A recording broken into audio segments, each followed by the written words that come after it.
बहुत सारी उथल पुथल के बीच कुछ माहौल बेहतर होता हुआ और इन सब के बीच हमारे एडिटर इन चीफ निकुंज डालमिया इस वक्त जुड़ चुके हैं हमारे साथ। निकुंज सर, बहुत बहुत स्वागत। बहुत सारी बेचैनी उसको अब थोड़ा करार मिल रहा है और जैसा आपने प्रेडिक्ट किया था कि डोनाल्ड ट्रंप क्या करेंगे ये कोई भी अंदाजा नहीं लगा सकता। अब जो है यहाँ से बाजार में क्या आउटलुक बन रहा है, क्या आपको लगता है कि किसी तरह का प्रेशर अमेरिका ने इस वक्त झेला है जिसकी वजह से इस तरह का कदम उठाया गया है, क्योंकि चीन ने एक बार फिर से रिटेलिएट किया है। इन सारे सिनेरियोज में आपको इसकी वजह क्या नजर आती है, यहाँ से बाजार का आउटलुक कैसा लगता है? देखिए, अब एक बात तो लगभग तय हो गई कि जो युद्ध है वो यूएस और चाइना का युद्ध हो गया। It is not, earlier it was US with rest of the world, now it is US with China. बड़ी दोनों इकोनॉमीज हैं, उन दोनों के अंदर इस समय युद्ध हो रहा है। तो अंग्रेजी में कहावत है that when the two elephants they fight the grass with suffers. तो जब दो बड़े इकोनॉमीज़ की फाइटिंग होती है, कुश्ती होती है, तो सबको नुकसान होता है। तो क्या ऐसा सिनेरियो हो सकता है कि जब ये दो बड़े दिग्गज तो नहीं, मतलब दो बड़े देश एक दूसरे झगड़ा करेंगे तो इसका जो कोलैटरल डैमेज होगा सब पर आएगा, और मुझे लगता है कि वह एक जेन्युइन कंसर्न है। अब इंडिया वहाँ पर कहाँ आता है वो समझना पड़ेगा। तो इंडिया को अगर आप देखें तो इंडिया के अंदर एक बात तो तय है कि एक और हिंदी की कहावत, दो बिल्ली की झगड़ में बंदर का फायदा है ना। तो उस तरफ से अगर आप देखेंगे तो इंडिया इस समय न्यूट्रल है। हाँ। ना हमने रिटेलिएशन करा, बड़ी समझदारी से हमने बोला जी हम रिटेलिएट नहीं करेंगे। अब जो टैरिफ है 90 दिन की विंडो आ चुकी है। उस 90 दिन की विंडो के अंदर आपको एक एडवांटेज जरूर मिल रहा है, क्योंकि अब आपने रिटेलिएशन नहीं करा था तो आपके अंदर अब एक बायलैटरल अग्रीमेंट्स आ जाएंगे। तो जो बायलैटरल अग्रीमेंट्स होंगे वो 26 से नीचे ही होंगे, 26 से ज़्यादा तो नहीं होंगे। 26 तो जी लग गया। अब बात करते हैं भाईचारे की, तो जो भी चीज़ें आएंगी नीचे आएंगी, कुछ ऊपर कुछ नीचे, कुछ ज़्यादा कुछ कम। तो जो टैरिफ का जो फाइनल इम्पैक्ट इंडिया पर आएगा वह इससे कम आएगा। चाइना और यूएस का जो इम्पैक्ट आएगा वो इस समय शॉर्ट टर्म में डेंजरस है। देखिए, अगर आपने कोई भी चीज़ चीन से एक्सपोर्ट करी तो अमेरिका पहुँचते पहुँचते वो 150% ऊपर जा हो गई है। तो सपोज़ इस फ़ोन की कीमत 25,000 रुपया है, चाइना से आता है, तो अब इस टैरिफ के बाद इस फ़ोन की कीमत में आपको 150 गुना इजाफा करना पड़ेगा। तो वो बिकेगा ही नहीं वहाँ, तो चाइनीज़ प्रोडक्ट की एक्सेप्टेंस नहीं आएगी। और वैसा वैसा अमेरिका में होने वाला है, क्योंकि चाइना ने भी अमेरिकन प्रोडक्ट्स में लगा दिया है। तो इमेजिन करिए आप एक बैक एंड फैक्ट्री बनाते हैं, वो फैक्ट्री के अंदर जूते बनते हैं, या जूते आईफोन बनता है, या फिर उसके अंदर ऐसी चीज़ें बनती हैं जो केवल एक्सपोर्ट होती हैं। तो उस फैक्ट्री का हाल क्या होगा, वहाँ के वर्कर्स का क्या हाल होगा, वहाँ का प्रोडक्शन का क्या हाल होगा, वहाँ की बिजली की जो वो है डिमांड कम हो जाएगी, वहाँ पर जो लेबर है वहाँ पे लेबर्स को नहीं रखा जाएगा। तो जब एक प्रकार का एक सन्नाटा सा हो जाता है कुछ चीज़ों में, तो काफ़ी ज़्यादा उसके सेकंड डेरिवेटिव और थर्ड डेरिवेटिव इम्पैक्ट आते हैं। तो मुझे लग रहा है कि ये काफ़ी नुकसानदायक रहेगा उन क्षेत्रों के लिए, उन शहरों के लिए, उन कंपनियों के लिए जो कि यूएस पर डिपेंडेंट हैं और जो कि चाइना में भी प्रोडक्ट्स अब कम आएंगे अमेरिका से। तो जो अमेरिका में फैक्ट्रीज है चाइना को बेच रही हैं उनको भी नुकसान है।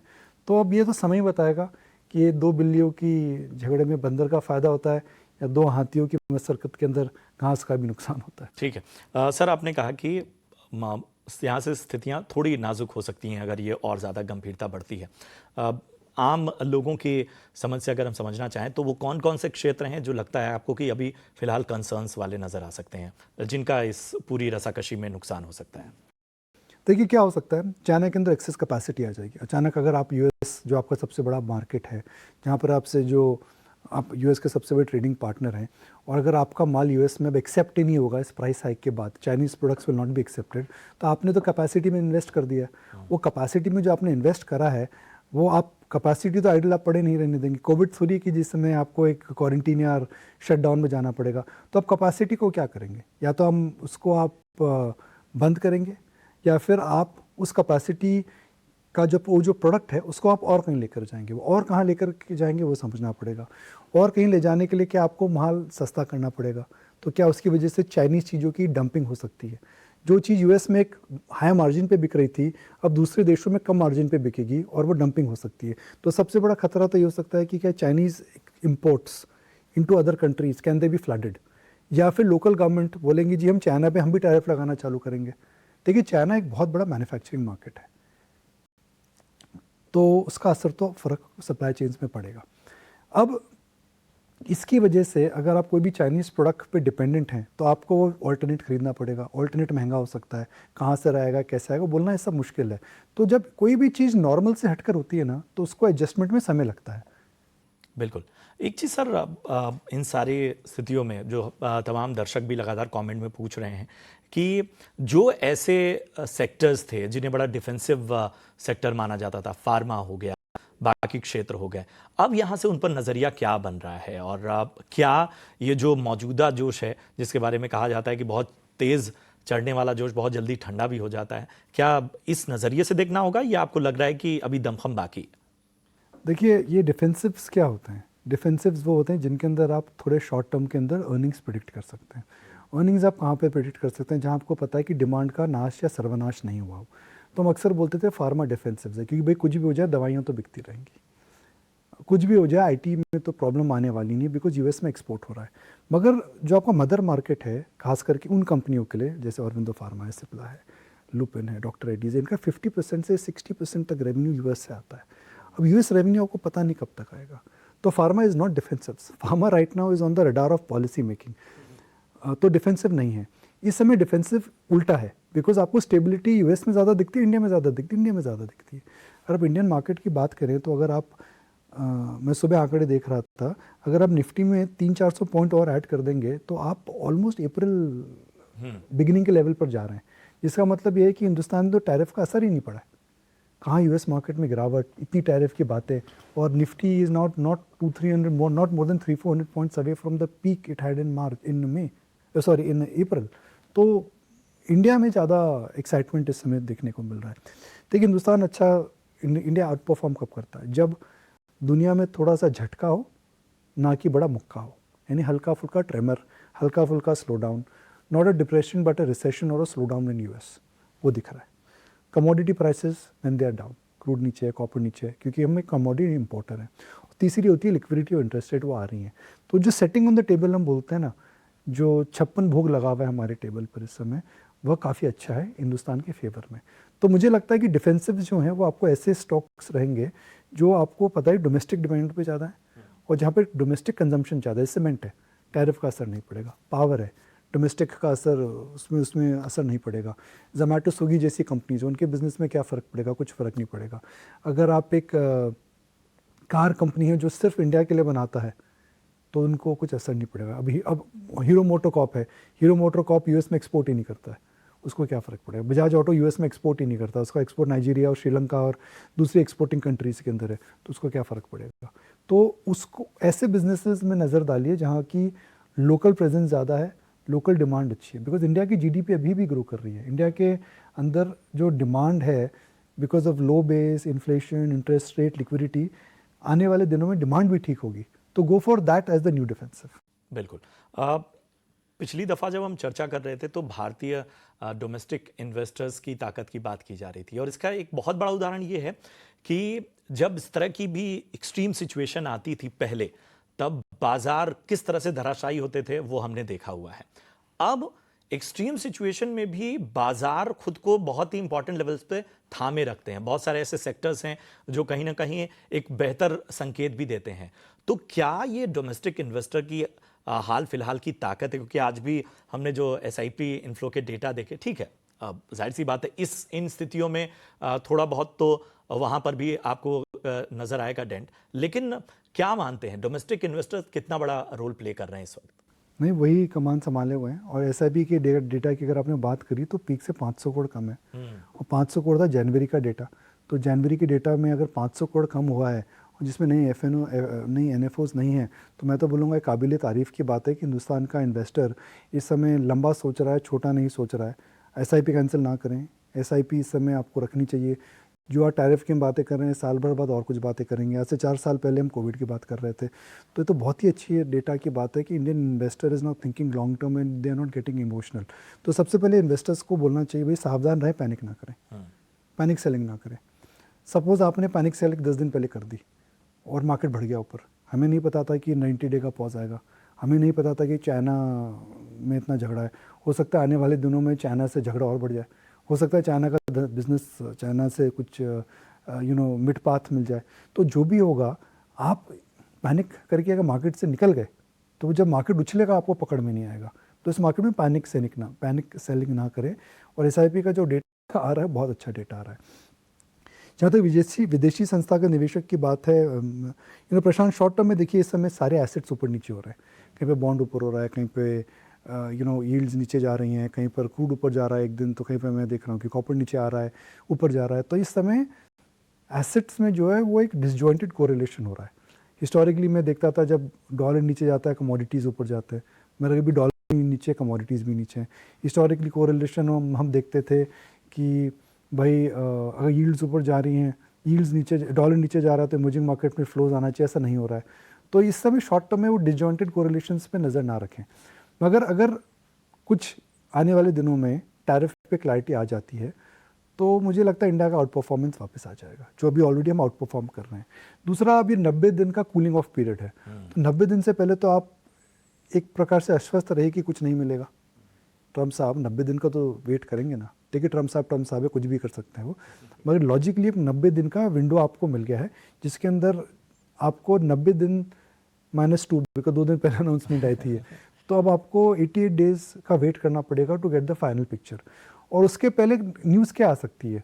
कोई आकर ये थोड़ी बोलेगा हमने बायलैटरल ट्रेड नेगोशिएट नहीं करे, because 3-4 countries including India, I think Singapore, Australia, they already said that हम नेगोशिएट करना चाहते हैं। आई थिंक यूके ने भी जी।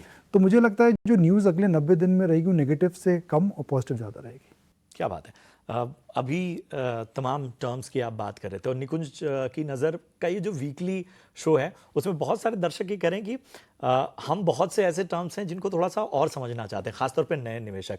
बॉन्ड यील्ड कैसे समझा जाए, मतलब ये कितना बड़ा फैक्टर्स है? देखिए बॉन्ड क्या होता है? बॉन्ड एक प्रकार की प्रॉमिस होती है। तो मैंने आपको एक प्रॉमिस दी कि जी आपसे मैं पैसे ले रहा हूँ और एक निर्धारित समय में मैं वापस दूंगा आपको। आप बोलेंगे वो तो अच्छा है, भाईचारे में आपको उधार दे रहा हूँ, मगर व्यापार के अंदर उधार नहीं होता है। व्यापार के अंदर होता है समझौता या फिर ट्रांजैक्शन। तो आप बोलेंगे जी मैं आपको ब्याज पे पैसा दे रहा हूँ, जिसे हम सिंपल टर्म में बोलते हैं। अब उसको अगर मैं डॉक्यूमेंट कर दूंगा तो उसे हम बोलेंगे bond. Bond is a promise to pay. उस प्रॉमिस टू पे को हम बोलते हैं एक प्रकार का डेट या फिर बॉन्ड पेपर। जब आप मेरे से 100 रुपया लेंगे और मैं आपसे अगर ब्याज लूँगा, तो सपोज मैं आपसे 5% ब्याज लेता हूँ, तो 5% आपकी हो गई यील्ड।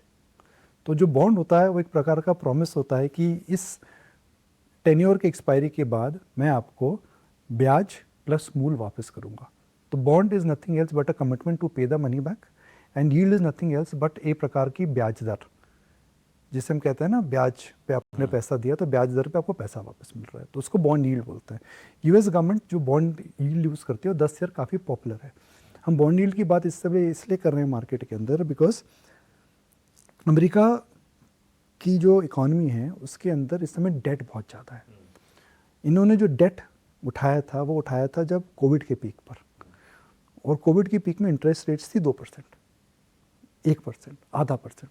तो जब आप की इकॉनमी में इंटरेस्ट रेट्स ऊपर जाने लगी, आपने अपना डेट नहीं चुकाया, तो आपको फ्यूचर ट्रांजैक्शंस के लिए अब जो यील्ड्स हैं उनके अंदर आपको ब्याज ज़्यादा देना पड़ेगा।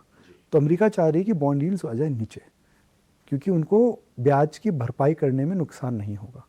मगर क्योंकि इस समय मार्केट के अंदर कंसर्न्स हैं और ऊपर नीचे एसेट्स ऊपर नीचे जा रही हैं, तो बॉन्ड यील्ड्स नीचे नहीं आ रही हैं। तो अगर अमेरिका के अंदर बॉन्ड यील्ड्स 5% हो गई तो इस समय मार्केट के अंदर अनसर्टेनिटी आ सकती है। मेरे से आप पूछेंगे कि आने वाले 15 दिन के अंदर मार्केट में रिस्क क्या रहेगा, वो ये रहेगा कि बॉन्ड यील्ड्स अमेरिका में स्पाइक अप नहीं होनी चाहिए। आज शुक्रवार है, फ्राइडे, सोमवार को शेयर बाजार बंद है, फ्राइडे को भी शेयर बाजार बंद है। 3 दिन लास्ट आने वाले दिन में ट्रेडिंग है। तो 3 दिन के अंदर मार्केट का व्यू बनाना बड़ा मुश्किल है, गिवन दैट यहाँ पर छुट्टी मंडे को है, दुनिया में छुट्टी नहीं है। और इस समय मार्केट का व्यू शॉर्ट टर्म में बनाना बड़ा मुश्किल है। मगर मेरा मानना है कि एक आपको मीडियम टर्म में तेज़ी का रुख रखना चाहिए। मार्केट में आज नहीं तो कल ट्रेडिंग बॉटम आ चुका है, प्राइस डिस्कवरी हो रही है। ट्रम्प साहब मुझे लगता है 90 दिन से पहले कोई गोलाबारी नहीं करेंगे, शांत रहेंगे। जो भी न्यूज़ आएगी वो बेटर आएगी, और मार्केट में आपको पता है नेगेटिव क्या। देखिए उदाहरण में देता हूँ, फिर आप करते हैं। किसी घर के अंदर अगर कोई बच्चा है जो पढ़ाई के अंदर मुश्किलें काफ़ी करता है, बस कहते हैं ना जी वो पास हो जाता है, क्या कई बार फेल हो जाता है। अब वो बच्चा अगर सारे के सारे सब्जेक्ट्स में पास हो गया तो आप बोलेंगे कि अव्वल नहीं आया मगर पास हो गया, उसी बात की खुशी होती है। तो मार्केट के अंदर भी वही है, आपको पता है दैट वर्स्ट इज आउट, इसके ऊपर जो भी आएगा वो बहुत अच्छा नहीं आएगा, वो इंक्रीमेंटली पॉजिटिव आ जाएगा। तो सोचिए वो बच्चा अगर किसी बिना फेल हुए अपने पांचों के पांचों सब्जेक्ट में केवल पास हो जाता है तो कितना खुशी का माहौल आएगा। शेयर मार्केट के अंदर भी इसमें मायूसी का माहौल है, और मुझे लगता है कि इस समय जो न्यूज़ आएगी वह टैरिफ ज़ीरो नहीं होंगे, मगर जो भी हमें लग रहे हैं उससे बेटर। ठीक है सर, एक आखिरी सवाल, बिना अर्निंग सीजन के बाद बनेगी नहीं, टीसीएस के साथ उसकी शुरुआत हो चुकी है, हालांकि हमने देखा कि उसका इम्पैक्ट टीसीएस पे थोड़ा सा अलग था, बाकी आईटी पॉकेट्स तो हमें तो बेहतर नज़र आ रहा है। कैसे इस अर्निंग सीजन को अब यहाँ से देखा जाए? और इसके साथ ही एक और सवाल और ऐड कर रहा हूँ, बुलियन मार्केट मतलब एक अलग ही रफ्तार में है, वहाँ पर नज़रिया बताइए। देखिए मेरे हिसाब से गोल्ड इस समय ओवर प्राइस्ड है, क्योंकि दुनिया का सारा सेंट्रल बैंक का फ्लोज उसमें जा रहा है। फंडामेंटली गोल्ड इस समय ओवरबॉट है, टेक्निकली ओवरबॉट है, फंडामेंटली ओवर प्राइस्ड है। मगर दुनिया में अनसर्टिनिटी रहेगी तो जाहिर सी बात है अब यूएस डॉलर में नहीं जाएंगे। देखिए जितना भी मार्केट में सेलिंग हो रही है कहाँ जा रही है, सेंट्रल बैंक इस समय यूएस डॉलर नहीं ले रहा है, सेंट्रल बैंक इस समय यूएस डॉलर यूएस ट्रेजरी भी नहीं ले रहे हैं, वह गोल्ड में जा रहे हैं। तो गोल्ड के अंदर फ्लो आता रहेगा तो ऊपर जाता रहेगा। तो अब ट्रेन के आगे तो मत खड़े हुए, ट्रेन के आगे खड़े होंगे ट्रेन आपको कुचल देगा। तो मैं हमेशा बोलता हूँ don't go against the mob, they'll rob you. तो इस समय सोना शॉर्ट ना करें, मगर अगर कोई जर्नी बॉम्बे टर्मिनोलॉजी में हम बोल सकते हैं चर्च गेट टू कांदीवली की है, तो मुझे लगता है कि अब आप 2-3 स्टेशन ही दूर हो, उसके बाद गोल्ड पीक हो जाएगा। तो वो जितना अनडेफिनेट राइज नहीं आ सकता, ये कब होगा मुझे नहीं पता, 3 महीना होगा, 6 महीना होगा, साल भर होगा या 15 दिन होगा, ये मुझे नहीं पता। मगर इस समय गोल्ड में नया निवेश ना करें, मैं तो ये बोलूँगा। फिर आपने और एक चीज़ पूछी थी, देखिए अर्निंग सीजन में इस समय अभी जो इनिशियल नंबर्स आए हैं वो ख़राब नहीं है, मगर अर्निंग सीजन में इस समय व्यू लेना बड़ा मुश्किल है।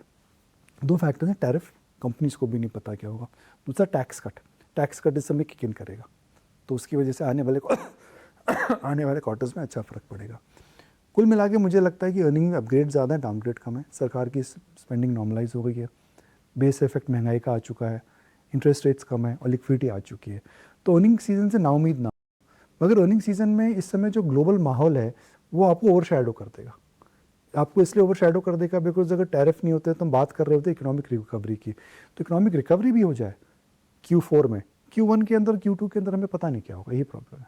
बिल्कुल। चलिए सर, लॉन्ग वीकेंड है तो थोड़ा सा ये बड़ी भारी भारी बातें हो गई।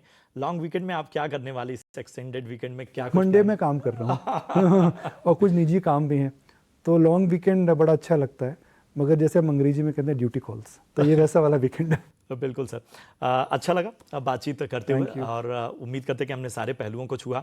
उम्मीद करते हैं कि हमारा हर गुजरने वाला दिन ऐसे ही बेहतर और बेहतरीन बने। बहुत बहुत शुक्रिया Thank sir, you, Prashant. Thank समय you. देने के लिए और Thank you. तमाम पहलुओं पर चर्चा करने थैंक के यू। लिए। तो ये था आज का निकुंज की नज़र। हमने कोशिश की कि हर पहलू पर आपके सामने एक बेहतर नज़रिया रखने की कोशिश करें। आपके मन में भी कोई सवाल हो, आप किसी विषय पर या बेसिक किसी टर्म को अगर आपको सिंप्लीफाई करना चाहते हैं, आप जानना चाहते हैं आसान भाषा में, तो हमें बताइए, हम ज़रूर आपके सामने आएंगे। फिलहाल दीजिए इजाज़त, नमस्कार।